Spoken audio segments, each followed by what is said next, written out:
5M TV Sénégal seen YouTube bu am solo abonnez-vous ci 5M TV Sénégal ndax ngay am ay vidéo yu am solo. amati mbégteeg bànneex di ànd ak yéen ñu tàmm tànn ñu duñu teewlu ci 5M TV Sénégal jërë ngeen jëf.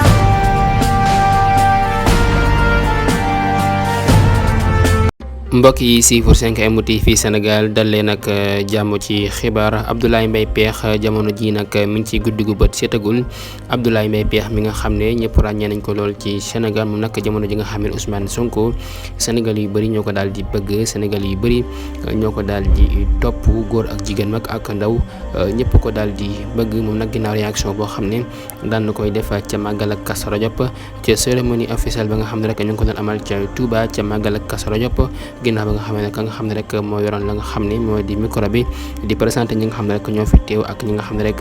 ñoo yebal seen i délégation moom nag ba mu waxee ba tudd turu Sonko rek réaction bi nga xam ne Abdoulaye Mbaye Pekh daan na koy def rek di wax ne kooku kenn waru ko fee tudd jamono ji nag tax Sénégal yu bëri di ko attaqué ak ñaawlu kàddu yi nga xam ne rek daan na koy yëkkati di wax ne rek ki nga xam ne moo di Abdoulaye Mbaye Pekh dafa soxor dafa bon Sénégal yi bëri ku nekk rek yaa ngay def say vidéo di ko attaqué moom mi nga xam ne rek ñëpp ràññee nañ ko lool ci Sénégal di ko wax ne rek yow da ngaa soxoree Sonko da ngaa iñaan loolu nag yenn ci Sénégal yi ñoo koy wax ki nga xam ne rek moo di Abdoulaye Mbaye Pekh mi nga xam ne rek moo wax ne bu kenn tudd Sonko fa nga xam ne rek moo di ci cérémonie officielle ba nga xam ne rek